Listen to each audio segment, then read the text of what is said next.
Vamos falar hoje de uma história que aconteceu lá nos bastidores da Assembleia Constituinte de 1988. Uma história quase esquecida, mas que, olha, é absolutamente fundamental. Pensa numa batalha de Davi contra Golias travada ali nos corredores do poder em Brasília. O destino de milhões de pequenos negócios sendo decidido por um punhado de votos. É sobre isso que a gente vai conversar. E é super importante dizer, toda essa análise detalhada vem da leitura do capítulo Seis Votos Redentores, que está no livro Prosperidade Reprimida, do autor Pedro Cascais Filho. Tudo que a gente vai explorar aqui vem da pesquisa e da narrativa que ele construiu. E no centro de toda essa trama está este número aqui, 6. Apenas 6 votos. Parece pouco, né? Mas como é que um número tão pequeno pode se tornar algo tão gigante a ponto de definir o futuro do crédito para micro e pequenas empresas no Brasil? Essa é a pergunta que a gente vai responder agora. Bom, para entender essa história, a gente precisa voltar para Brasília daquela época, para sentir a enorme pressão que tomava conta da Constituinte. Era um momento de ebulição. A atmosfera era de pura tensão. O livro descreve um verdadeiro corredor polonês que os defensores das pequenas empresas montaram. Imagina a cena. Lideranças indo de gabinete em gabinete, numa insistência incansável, buscando um por um os votos que eles precisavam desesperadamente. E tudo isso chegou ao clímax no dia 30 de junho de 1988. Muitas dessas lideranças estavam praticamente acampadas em Brasília, alguns chegando a dormir em banco de rodoviária.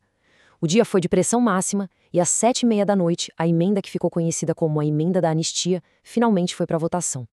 Era o auge de semanas de muita luta. Aí veio a votação, e com ela, uma explosão de alegria. Só que logo em seguida, veio também uma lição muito dura sobre como o jogo político funciona na prática. E não é que a emenda passou por aqueles 6 votos redentores. A narrativa conta que o plenário quase veio abaixo com a comemoração. Só que na euforia da vitória, as lideranças simplesmente esvaziaram o local. E esse foi um erro fatal. Logo em seguida, foi votada uma emenda supressora que, de uma só vez, cortou o alcance da conquista pela metade. Uma lição amarga sobre nunca baixar a guarda. Pois é, mesmo sendo uma meia vitória, já era um feito monumental. Mas a luta não terminou ali no plenário, não. Na verdade, começava ali uma nova batalha. A batalha pela narrativa, por como aquela conquista seria lembrada. Os oponentes à medida agirão rápido e criaram um rótulo para ela, Trem da Alegria. Esse termo, que tem uma carga bem negativa, foi usado como aponta o autor para deslegitimar a conquista. A ideia era pintar os pequenos empresários não como vítimas de juros abusivos, mas como um grupo querendo benefícios que não merecia. E essa narrativa, infelizmente, acabou pegando. Mas olha só que incrível o que foi conquistado, apesar de toda essa controvérsia. Não foi só o artigo 47 da tal anistia. O movimento garantiu na nova Constituição o limite de juros reais em 12% ao ano, o tratamento favorecido e também o tratamento jurídico diferenciado para micro e pequenas empresas. Foram vitórias estruturais. E essa história de 1988 ainda revela muito sobre os desafios que a gente vive hoje, sabe? São ecos daquele passado que ressoam forte até hoje. Isso levanta uma questão central. Se a tal anistia foi uma coisa específica daquela época, por que o crédito para pequenas empresas continua sendo tão caro e tão difícil de conseguir? Por que a desculpa do calote de 1988 ainda é usada como justificativa?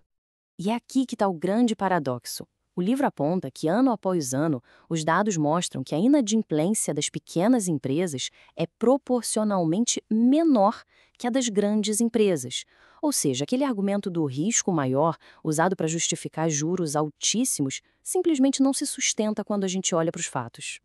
E isso não é de agora, não. O autor resgata o exemplo do programa O Pequeno Patrão, do antigo Banco do Estado de Santa Catarina, o BESC, onde a inadimplência era de apenas 0,03%. Um número impressionante que só reforça a tese de que o problema não é o risco do pequeno empresário, mas talvez a própria cultura do sistema financeiro. Isso tudo nos deixa com essa pergunta para refletir. A Constituição garantiu direitos, a história mostrou a força desse movimento, os dados mostram a responsabilidade dos pequenos negócios. Mas, mais de 3 décadas depois, parece que a luta por acesso a crédito justo ainda está longe de terminar. E é fundamental a gente lembrar disso. Aquela batalha na Constituinte foi um momento fundador na história de um movimento que deu origem a associações super importantes, como a Simpevy, que hoje a gente conhece como Ampé. Conhecer essa origem é entender a raiz das lutas de hoje. Para quem quiser se aprofundar nessa e em outras histórias, vale a pena ouvir outras análises e compartilhar este conteúdo. É uma forma de mais gente conhecer a criação desse movimento onde nasceu a Simpave, hoje AMP. É só explorar tudo em empreendedorismoempauta.com.br. Até a próxima!